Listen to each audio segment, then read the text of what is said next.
All right, good morning. It is 9:30, so we're going to go ahead and get started. A few things before we get going. This will be a very quick 1 hour bite-sized session.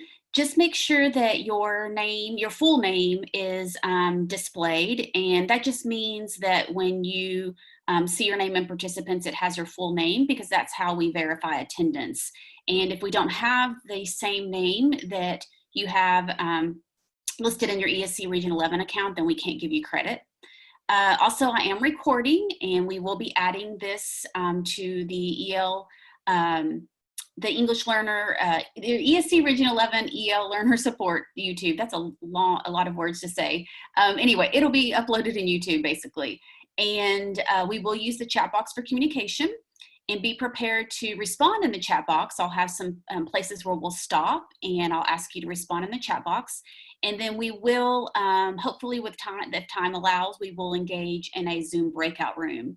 Now, if you're like me, when I attend PD outside of ESC Region 11, I'm usually still in my PJs, no makeup on, and I don't want my face to be seen. So don't feel like when we do go to a Zoom, a breakout room, you do not have to turn your video on. Just please unmute yourself and talk, okay? I totally get that. All right.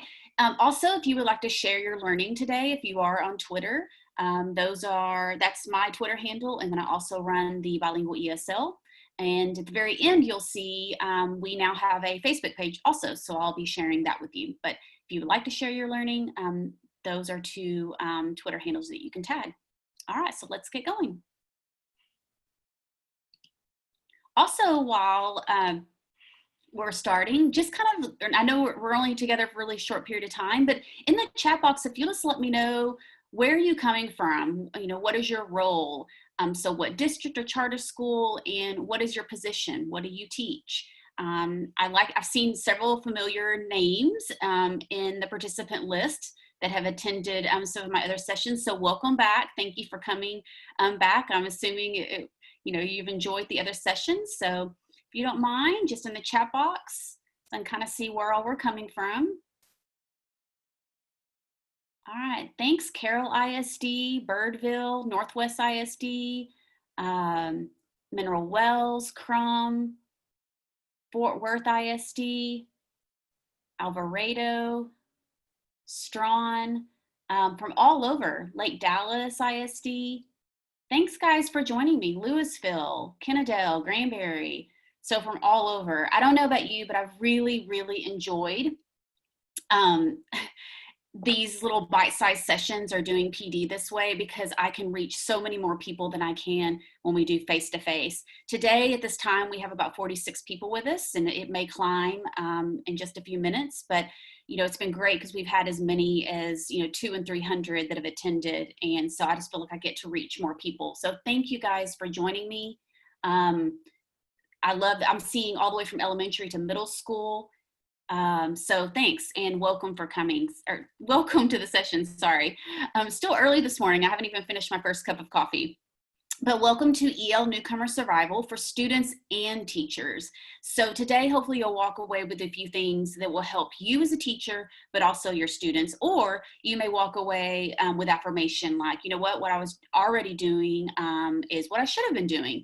Because if you've been doing education as long as I have, when you go to PD sessions, you're thinking, well, I already do that, or I've done that. And so really it's walking away with affirmation. So all of you that are here today, thank you so much for joining me.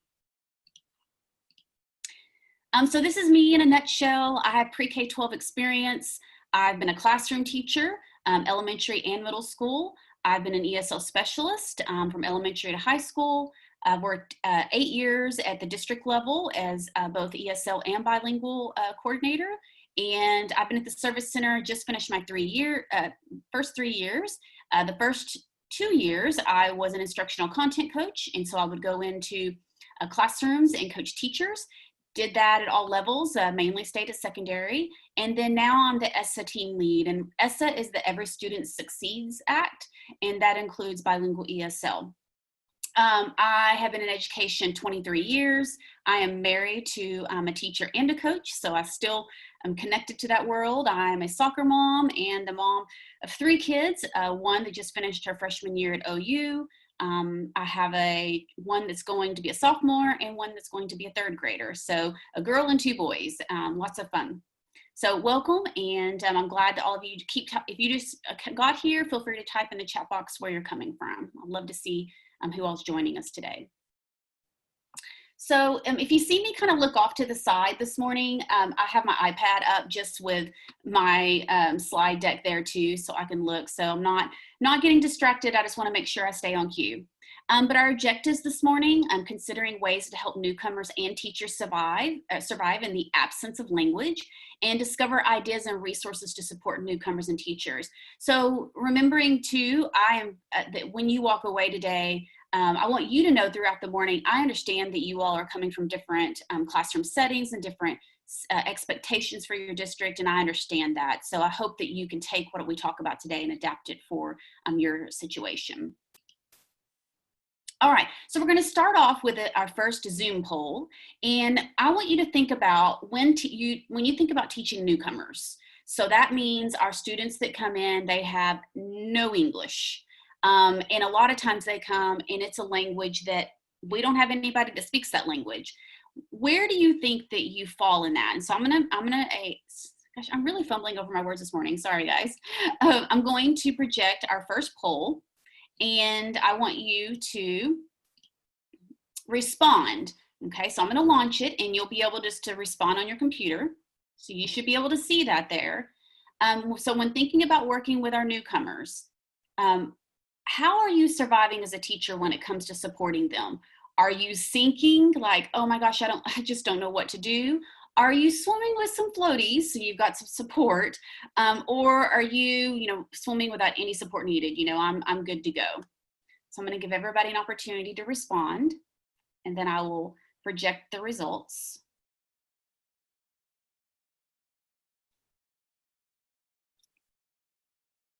Looks like most of us are swimming with floaties at this point. And that's okay.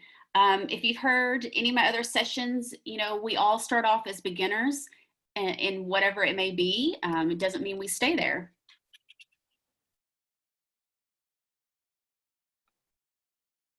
Okay, so it looks like we have just about everybody voted. So I'm sorry, there's one person that hasn't voted, but I need to go ahead and end it so we can move on, because this hour will go really quickly. All right, so here are our results. It looks like most of us are swimming with floaties, 84% of us. So we're good, but we still need that support, and that's okay. That's why, we're here for you, and hopefully you have district personnel or campus personnel that can support you, or just your team.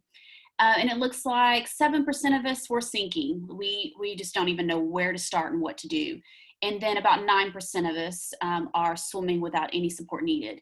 And so today, this may be just a lot of affirmation for you. But I would encourage you, if you're in that group that's swimming without any needed support, that you would take what you learn and support our teachers that are sinking or swimming with floaties, that you would help your teammates or whatever your role may be as a specialist maybe, and help those teachers. Okay. All right. So sink or swim, you may have heard this before. Well, they just need to sink or swim.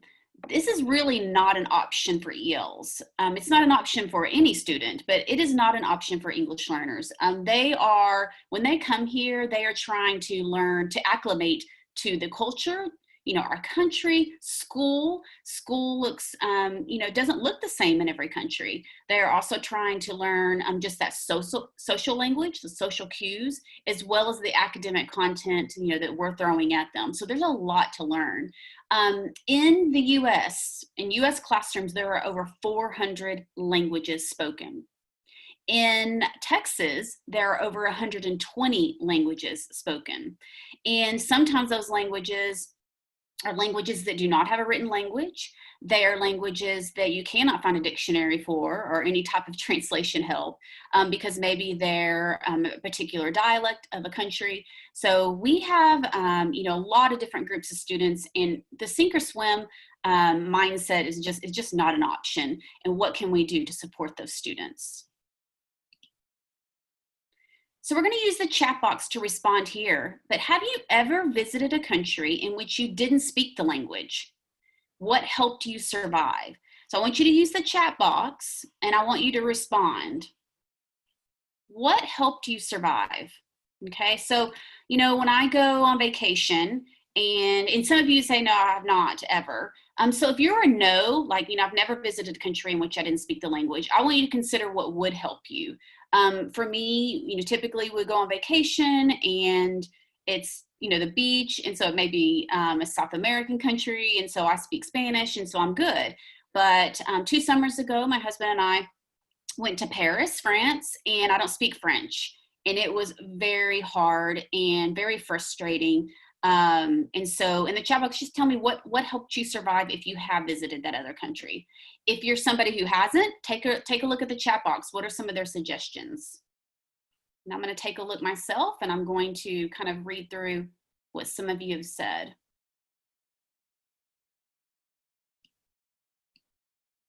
Wow, so somebody was fortunate enough to have a translator. That's not typically going to be an option in the classroom. And really, with a translator too, we don't want to hinder, the student either by always having a translator. But it is helpful definitely when there's a problem. Lots of gestures, writing things down, short list of phrases. Another hand gestures, using photos, learning survival phrases, visuals. I'm just reading through what some of you are saying. I'm seeing lots of people comment with visuals, pictures, common words. Okay. Seeing a lot of the repeat things. The themes are using visuals, hand gestures, picture dictionaries. Of course, now we're fortunate enough to have that translation app.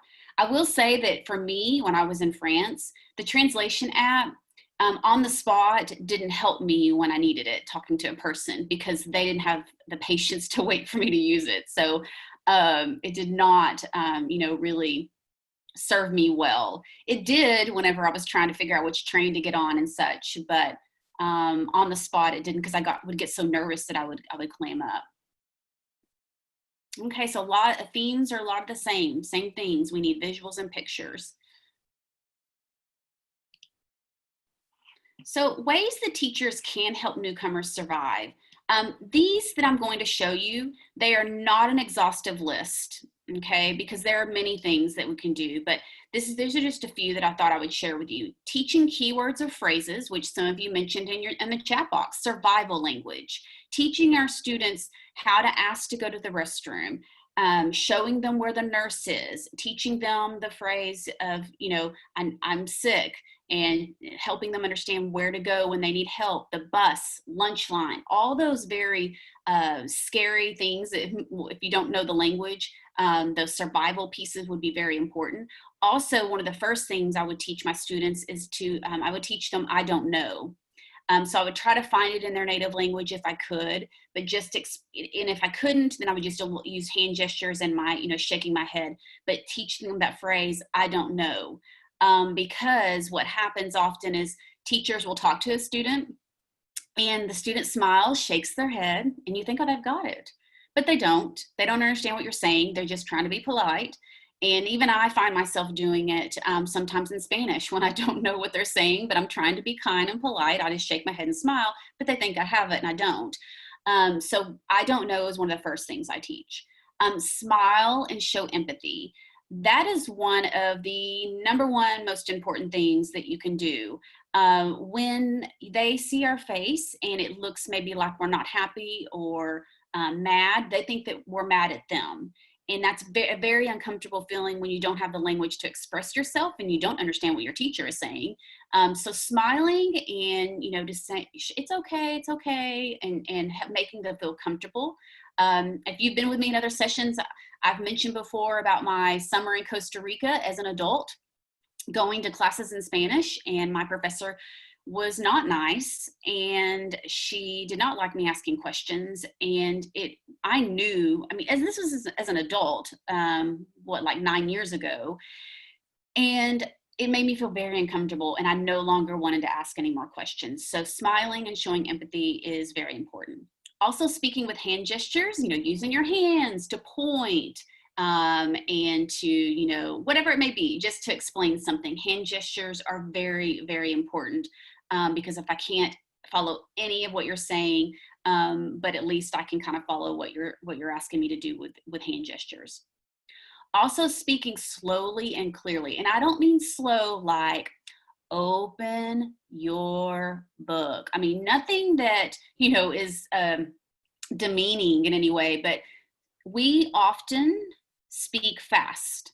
That's probably one of the biggest things I would hear, as far as feedback from English learners, all the way from elementary to high school, is we speak fast. And so we need to make sure that we slow down and we speak clearly. That's the other piece too, is that sometimes my English learners would learn to say a word wrong because they were hearing it, from their teachers, and maybe that teacher was not enunciating it clearly. So making sure that we enunciate and speak clearly. And this is good for all students, not just our English learners. My own children have come home and said a word, and I'm thinking, what word are you saying? Well, my teacher uses it. And I've had to come back and go, no, that's not a word, or this is the way we say it. So just very important. And again, not too slowly. One time I had a principal that stopped my group of ESL students and spoke so slow and loud. I guess she thought that speaking louder they were going to understand, that I literally had to kind of stop and say, they can hear you, and you don't have to speak so slow. They'll get it. So just, within means, be cognizant of that. Also, as mentioned, pictures are a lifesaver. Visuals, now we have the luxury of being able to Google just about any image. And when I first started teaching 23 years ago, I didn't even have access to internet at that point. I don't even know if it was around, quite honestly. I'm sure it was, but not in my school. So I drew pictures. So, pictures are a lifesaver. Also, don't push the content, push the effective needs. When a student comes and you're thinking, oh my gosh, we're STAR grade level, and STAR is, next semester, in a month, what are we going to do? I'm going to tell you, they're not going to pass. And really, that's not important at this point. Yes, I know your administrator may be telling you it's important, but they do have a year of progress measure to show. And they really, right now, the push needs to be their effective needs. They need to feel welcomed, and comfortable. If they don't feel that, they're not going to learn. And that's just, I think we're the same way. If our effective needs are not met, then we cannot learn. So when your newcomer comes in, don't try to push the content. Water hosing the content is not going to matter to them. They're not going to get it. You really need to push the effective piece, in teaching them just some basic language to get by. And you may say, well, Melanie, I'm a secondary teacher, and I have 7 periods a day with 30 kids each, and I don't have time to do this.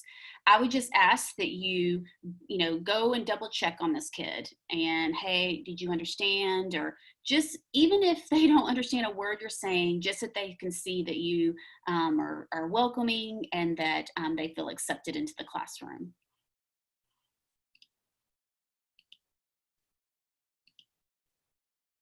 Okay.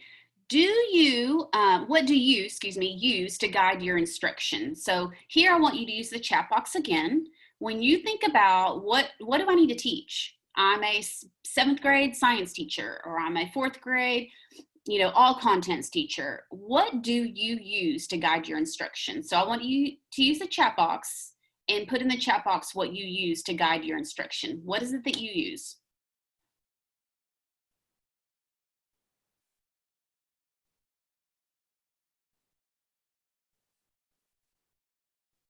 Okay, so I'm seeing some responses. We have text resource, your text, or your TEKS, however you want to say it, ELPs. Yay, some of you know what ELPs are. That's exciting. Okay, use your TEKS and your ELPs.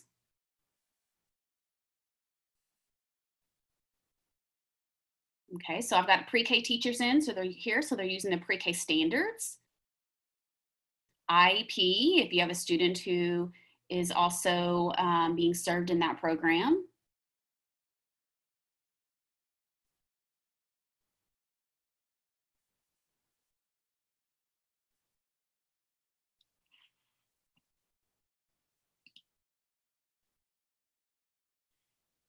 Okay. All right, keep putting in your responses. We have about 48 people in right now.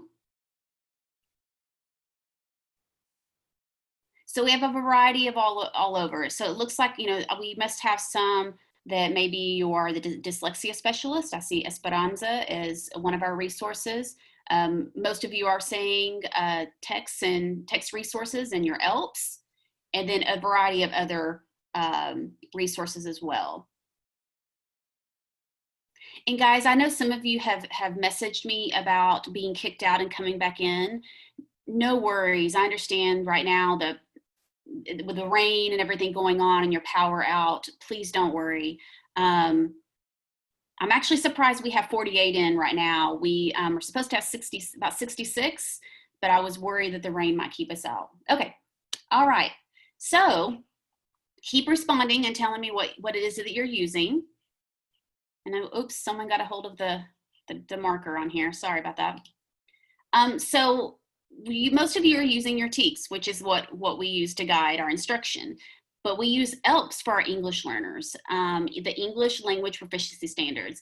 And actually, by law, we are supposed to implement these if we have English learners in our classroom. And that does not mean, you have to be ESL certified. That has nothing to do with it.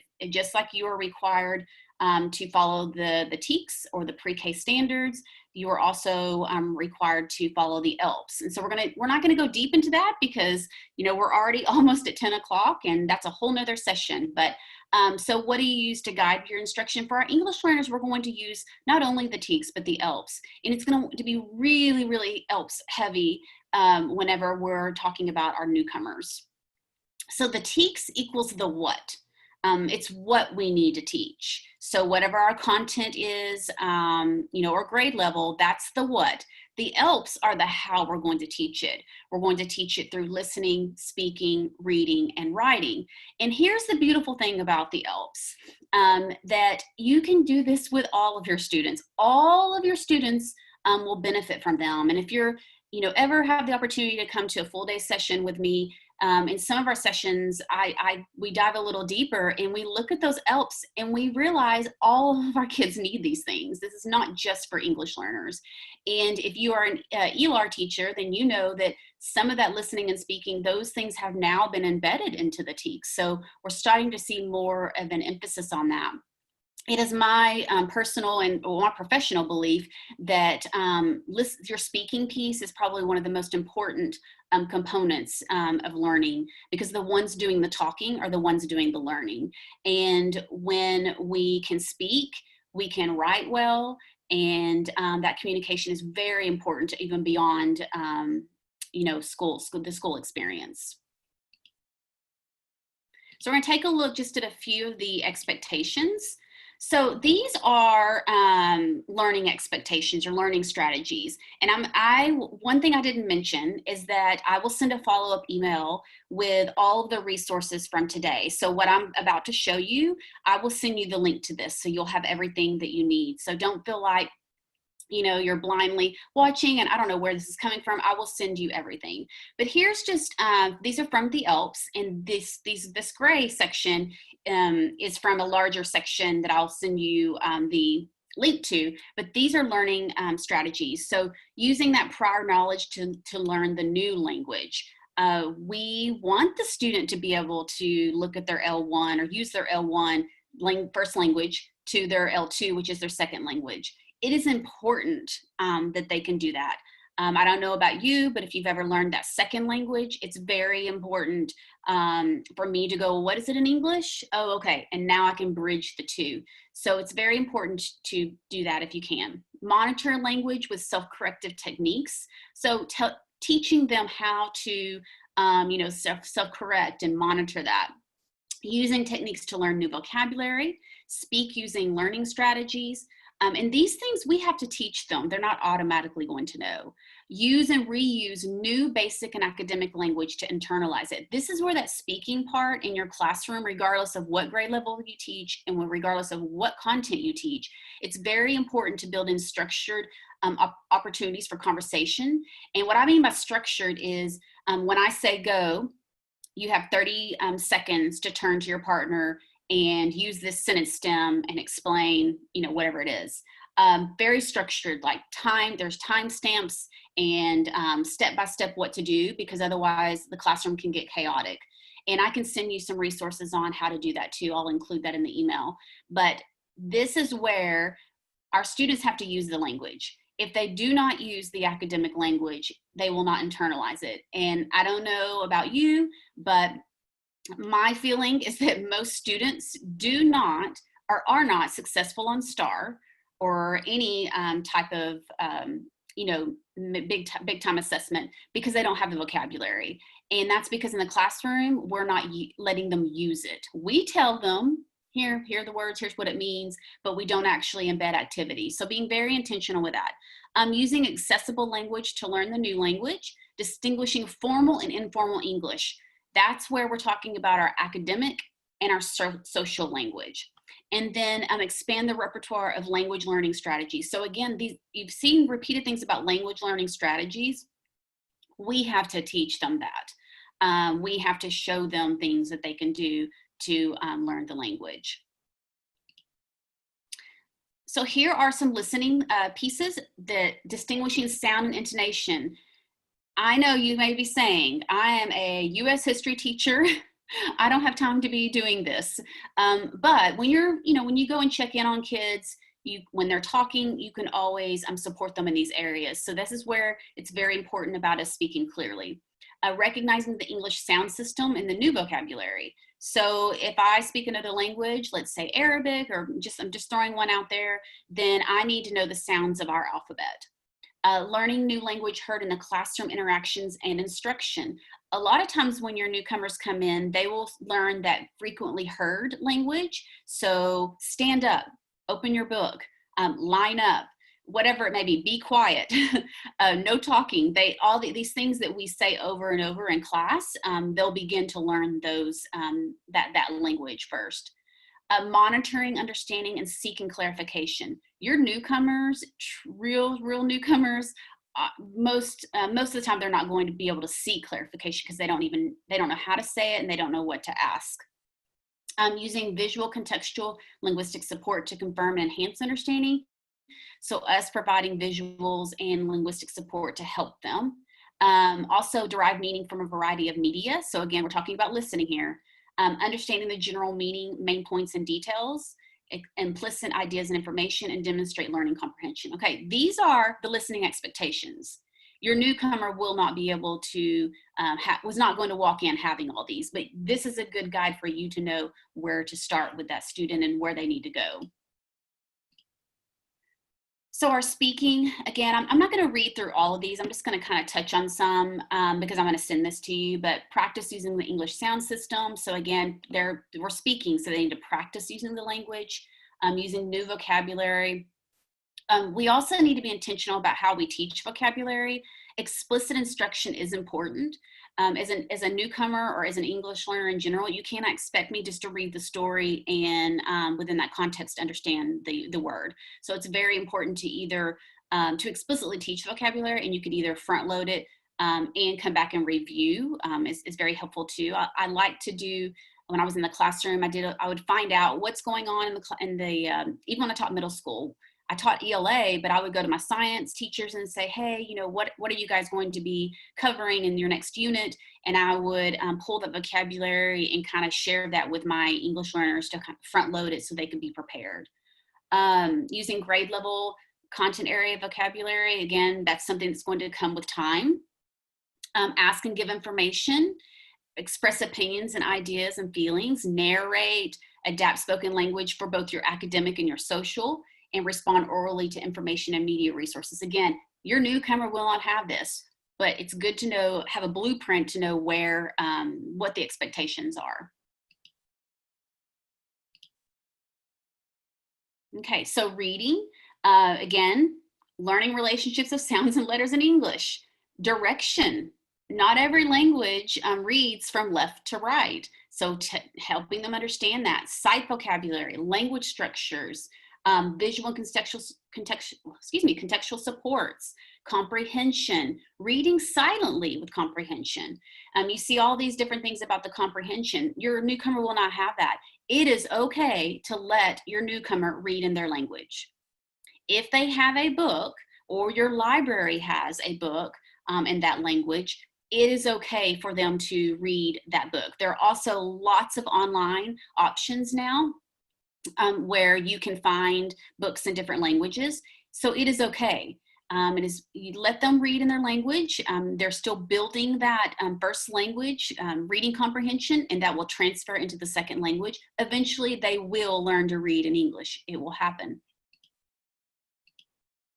And then writing, you're going to see some of the same things, you know, spelling familiar English words, editing, grammatical text structures. Again, that's something you explicitly have to teach. You can't just expect that they're going to get that. Writing using a variety of sentence structures and words, narrate, describe, and explain. Same here. When you get a newcomer, let them write in their language. If you typically do journals, let them write in their native language. It is okay. When I taught middle school ELA, my newcomers, I would let them just write, and eventually you could flip through, and over time you could see the progression. It would be all in their language, then a couple of words that they'd learned in English would start appearing, eventually a few sentences, and finally they were writing completely in English. So it does happen, and it is acceptable. And you may say, well, how do I grade that? You know, how am I supposed to grade that whenever I can't read it? Well, they are participating, so you can give them a grade, even though you can't technically, you know, read what they're saying. They are still participating in the activity, and so they still deserve to have, you know, a grade, and not just a 70. They deserve, you know, a grade like all the other students. But again, eventually you will see that. This is the master list, which is what I just showed you that broke everything down. And I will send you a link to that so you have those. Again, these are the expectations. Our students will start off, you know, at different levels of these expectations. And you'll notice too, when you look at all of these, that they progress from the top down. So your newcomer, you know, we're looking at distinguishing sounds and intonation. But then as we go all the way to the bottom, you're going to see they get harder and harder. And that's where we're moving basically from beginner all the way to advanced high. So we're not going to start at the bottom by any means and expect our newcomers to know these, but you as a teacher know where they're headed and what they're expected to know. Okay. How do you help newcomers survive? Do you have any specific resources that you use? What we're going to do in this activity is we're going to do breakout rooms.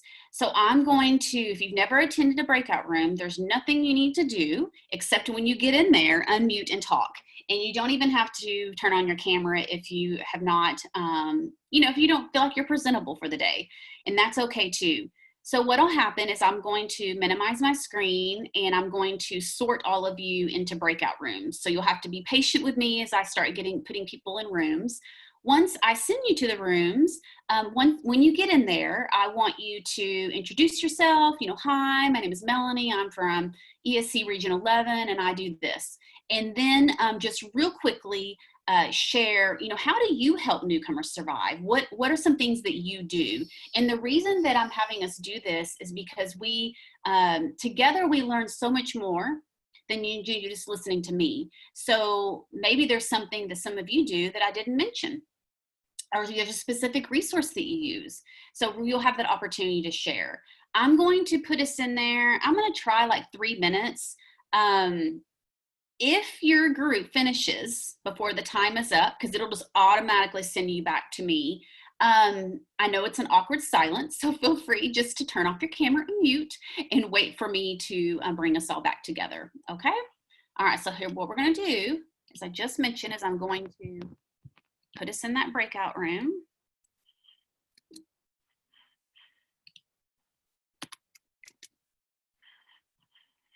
I'm gonna put myself on mute because I may have to talk to myself as I do this breakout room.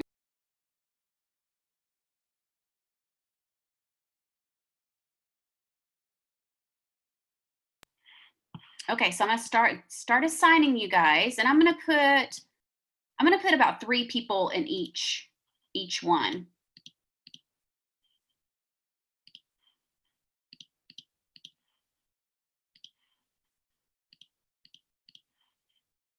And I am randomly doing this, so it's not Not any formula or anything, just trying to get you in there. So once you get in,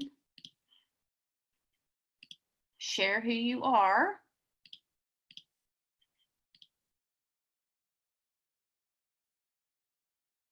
Okay, let's see, do I have everybody in?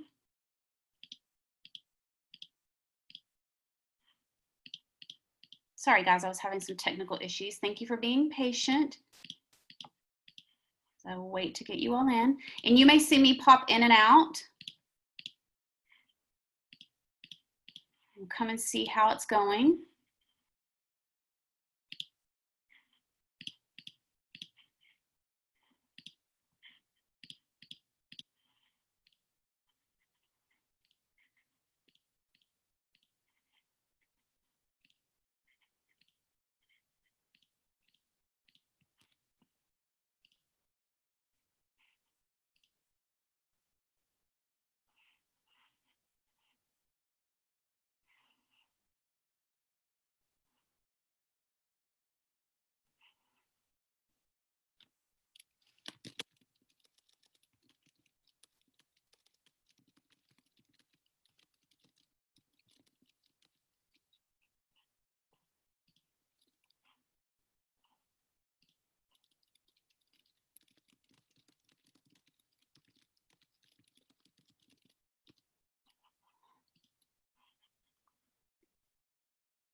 Okay, welcome back.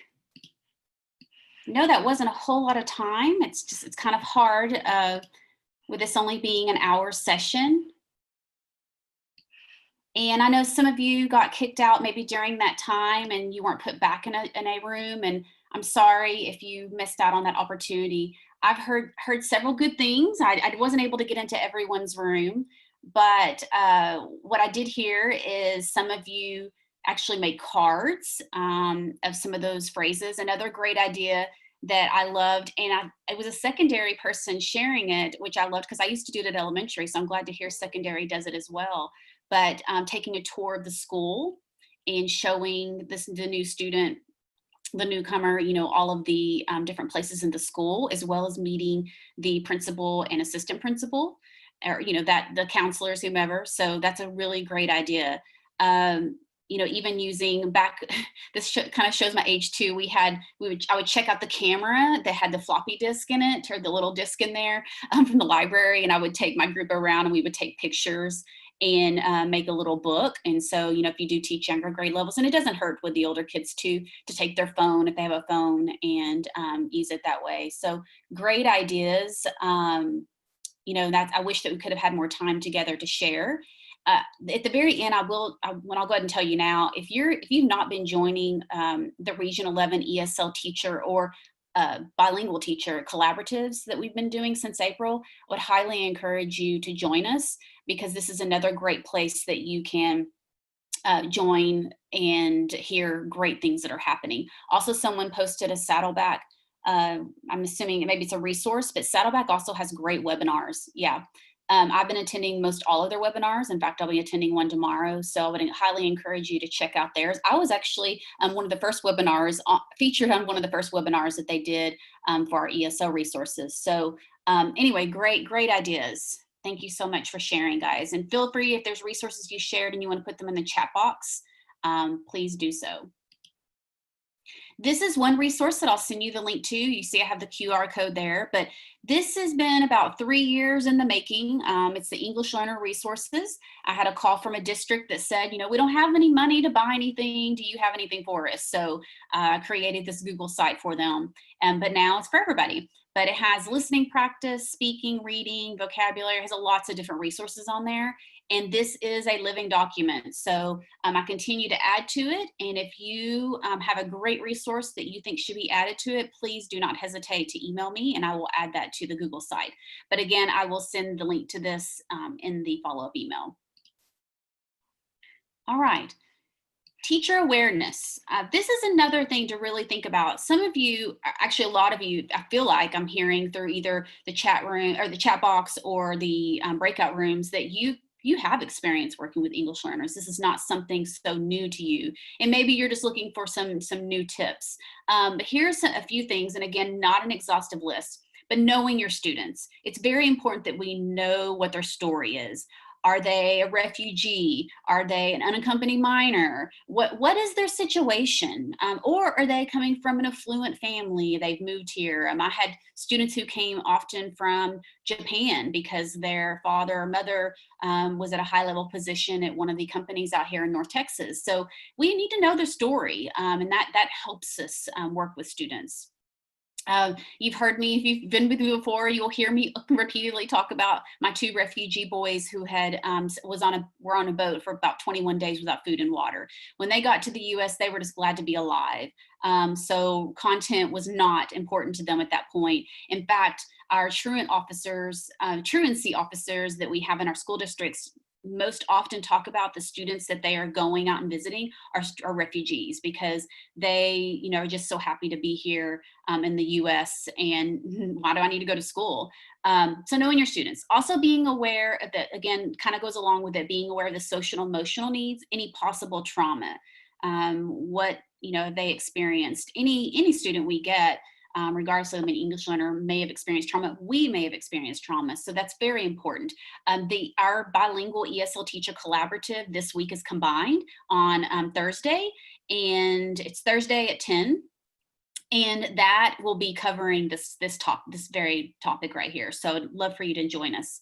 Also increase your understanding of first and language acquisition. You need to understand how we acquire language. It's really not a whole lot different from how we first acquired our own language, or if you have children or nieces or nephews and you watch them progress through language, start learning that second language, although it's not to a T the same, it's very similar.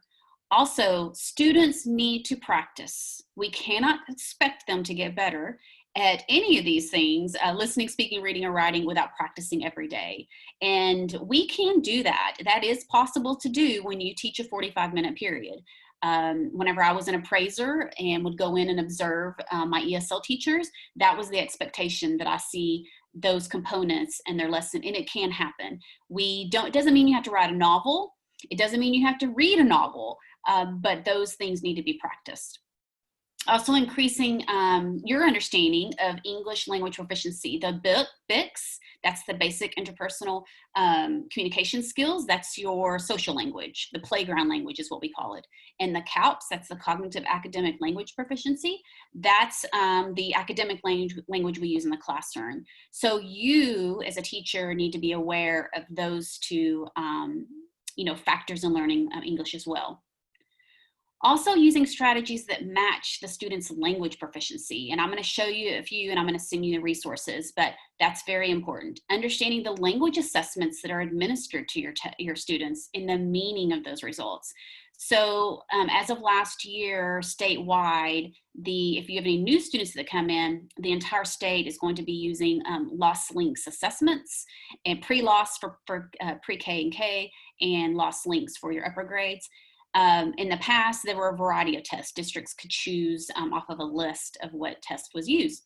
But anyway, it's important for you as a teacher to know what were the results of that test. And so maybe in your school, it's finding the ESL teacher or the LPAC person, or maybe it's your AP, but it's important to know. Also, as we've mentioned, using visuals and realia. That's a repeated theme you keep hearing throughout today, is that the importance of that. Teaching vocabulary and multiple meaning words explicitly. In English, we have a lot of multiple meaning words, and quite honestly, English can be very confusing. And often my students would ask me what things meant and why we used it, and sometimes I could not explain. I couldn't tell them. That's just the way that's the way we say it. I don't know why.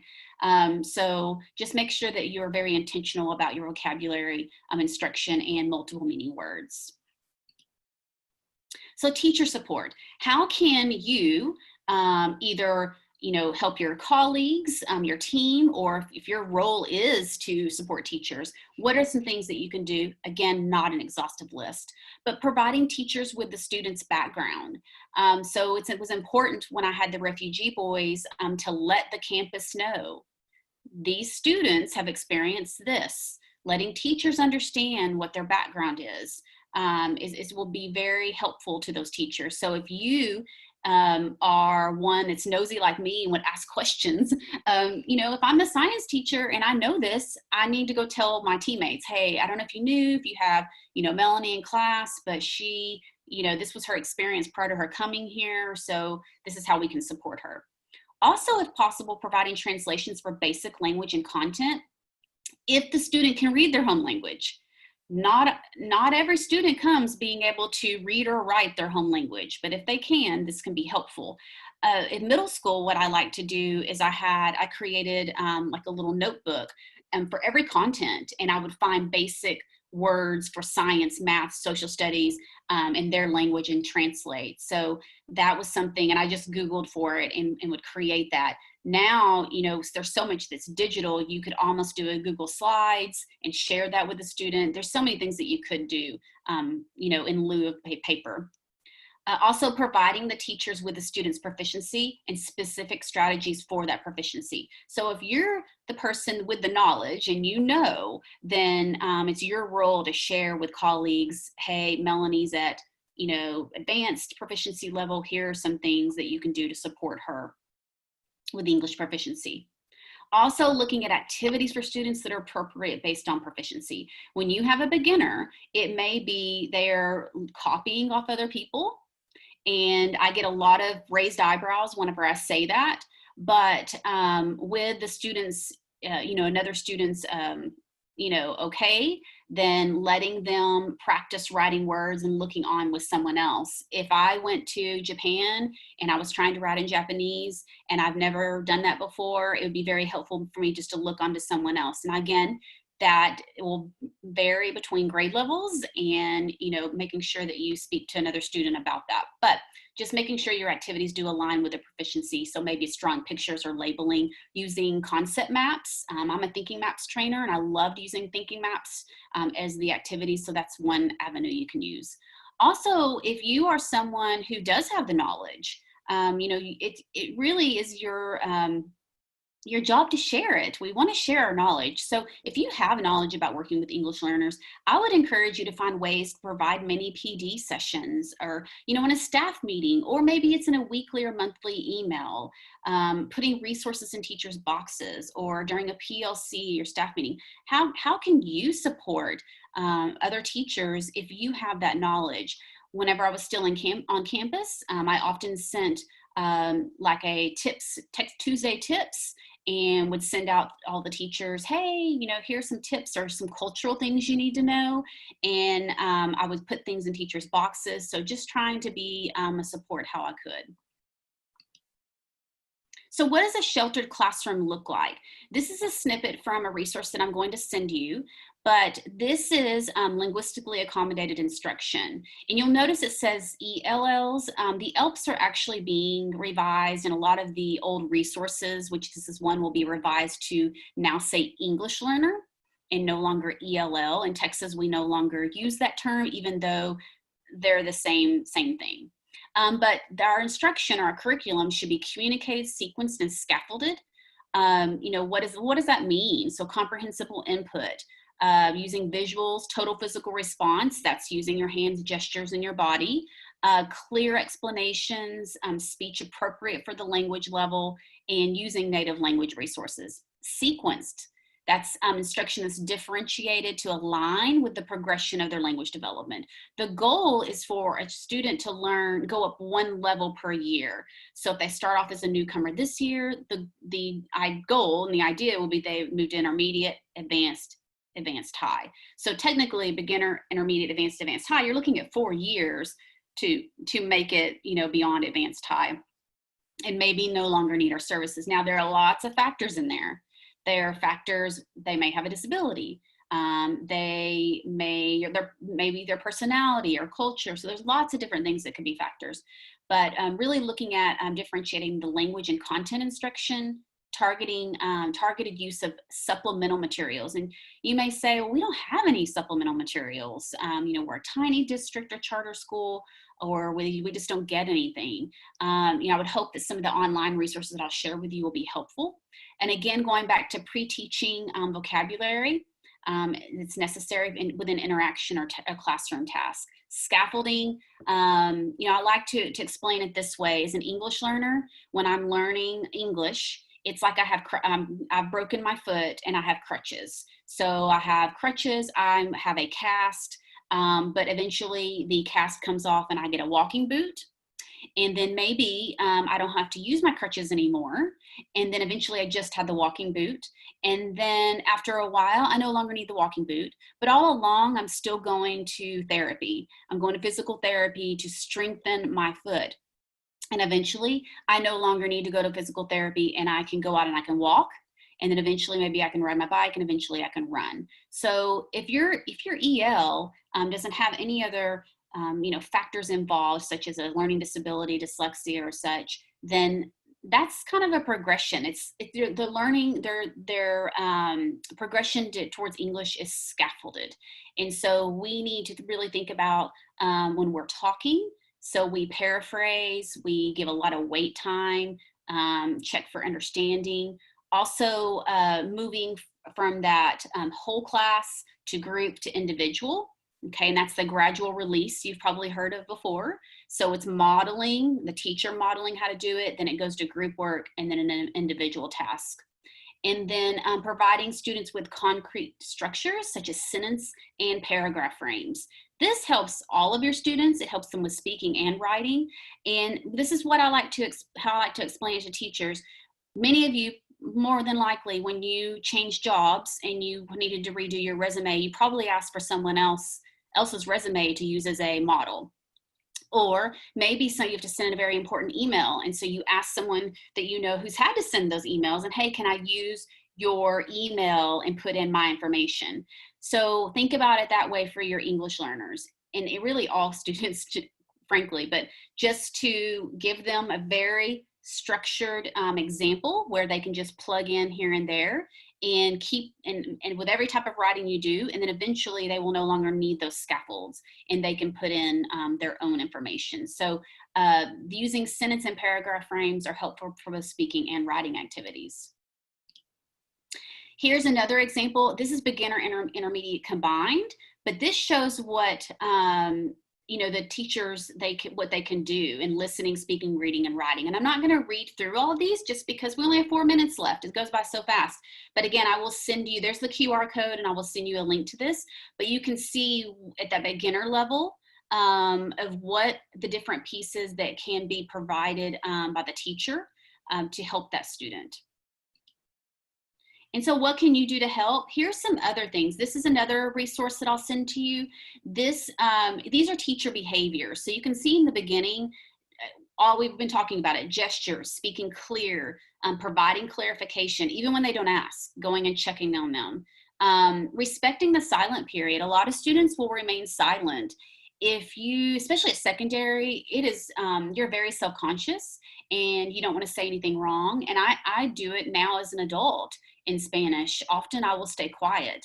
I'm more likely to respond in writing than orally. So respecting that period of time where they may not either understand you or they're not quite ready to speak yet because they're not comfortable. Allowing single word responses or phrases from memorized vocabulary, and you also modeling that intonation and pronunciation of words. So much like when a child says a word wrong and we say, oh, you mean this, and repeat it to them. Okay, so again, I'm not going to read through all of these, but you can see there are different things that you can do in your classroom, and again, it'll vary on the student that you have. I one time had a middle school student from Venezuela. He learned English very quickly. A lot of bad words. That was probably the first thing that he learned, but every student will vary. This is the site that this comes from. A lot of you may be familiar with Texas Gateway. Currently, Texas Gateway is down, well, at least in the area of ELPs and English learners. They have moved a lot of this into another site. This is not fully functional yet, so when you go to online training, you will not be able to access it, but you can the resources. And so that's where I've pulled all of these resources from, and I will send you that link. Great place to go, and you can see there's sentence frames there. There are supplemental resources, there's a checklist, there's lots there that could be helpful to you. What ways do you support your colleagues with newcomers? So we've talked about, hey, if you have the knowledge, you really need to share it and support your teammates. So in the chat box, if you will just share, what are some ways that you support your colleagues with newcomers? If you have that knowledge and you know what you need to do and what's helpful, how do you support them? Do you send emails? Do you do it during PLC? What do you do?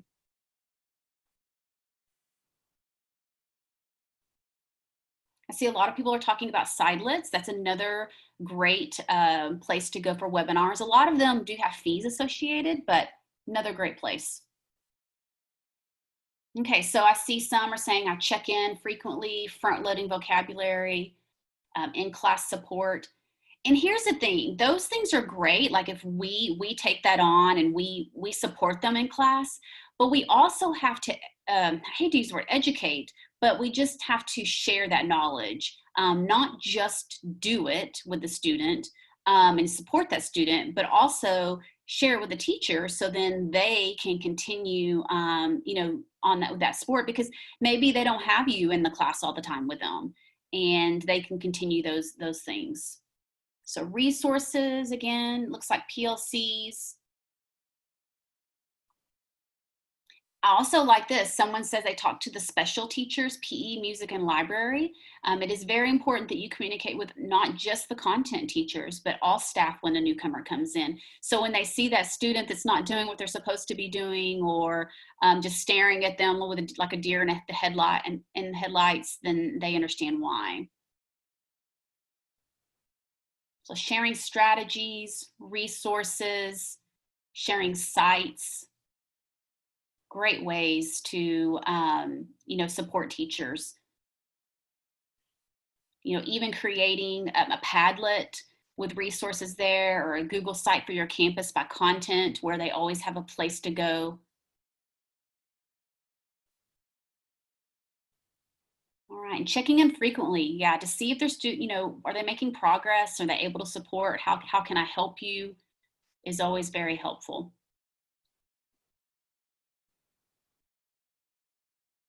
Okay, lots of good stuff.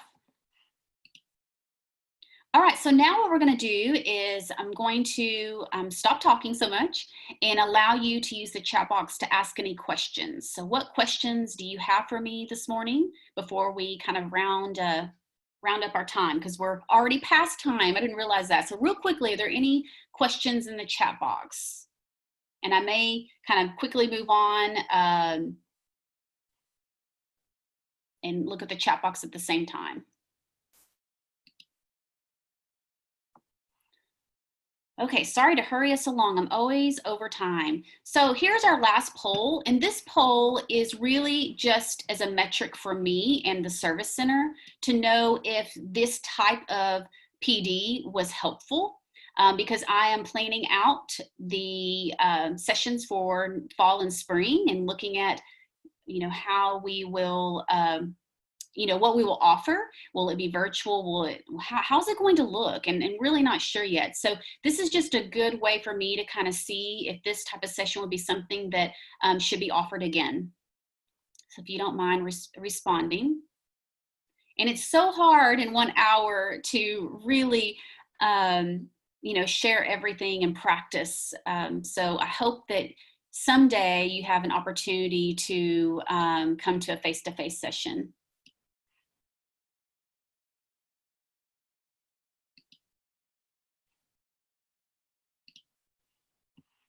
Okay, I'm going to keep the poll up, and I am going to move on to the next slide, and only because I've kept you over. The poll should still be there though, it won't go away.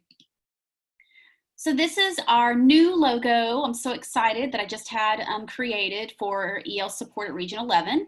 Again, please follow us on Facebook. That is the ESC Region 11 English Learner Facebook page, and also Twitter and YouTube. Now on YouTube, I have a bunch of playlists there. That's where I put prior trainings as well as resources for families and technology, anything that I come across. So I would encourage you to go there and take a look and follow our YouTube channel.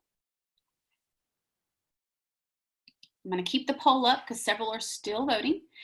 So as I mentioned, this week we do have a combined bilingual ESL teacher collaborative on June 25th from 10 to 11, and we have a special speaker, Dr. Sandy Benavides. She's going to be talking about meeting the effective needs of ELs in response to COVID-19, not only just in response to closures, but just our current social climate as well. So she's going to address those things. I would highly encourage you to come. Our July, although it shows to be separate, is actually going to be combined as well. But then beyond that, we will offer 2 in the fall and 2 in the spring that will be for ESL teachers, and another one that'll be for bilingual teachers. So lots of sessions going on between myself and another colleague in another department. So hope that you join us.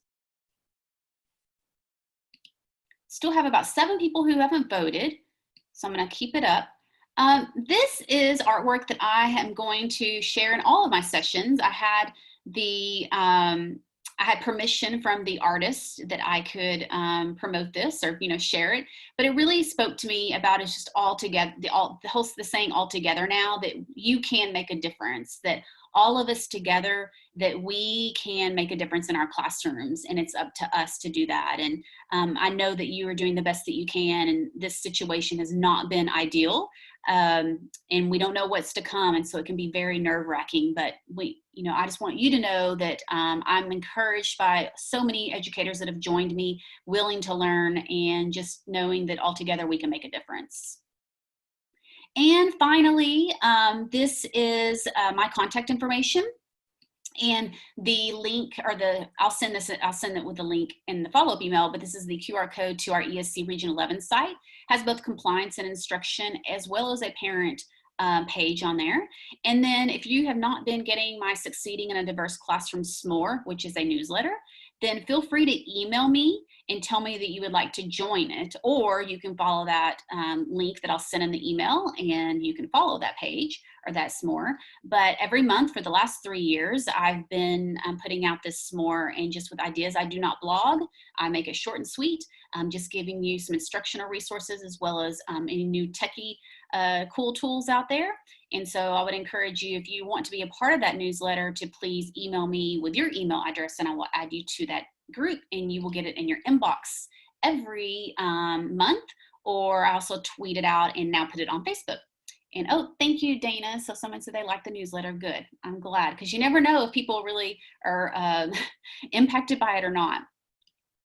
So that ends our time together, and I'm so sorry that I kept you 6 minutes over. It's so hard to get so much in an hour, and I do hope that you guys go on our page, and I'll put it in the follow-up email, but go and register for Thursday, and register for the future ESL or teacher collaboratives that you want to join. I think hearing from so many other teachers that you will gain so much from them, again, better together. I do this and I have ideas, but some of you have, you're in the field doing it every day, and I have not been doing it every day for some time. So I just go off of my, my prior experiences. So yes, we still have spots available. If somebody's asking about spots for Thursday, yes, we still have plenty of spots. I can hold up to like two or 300 people.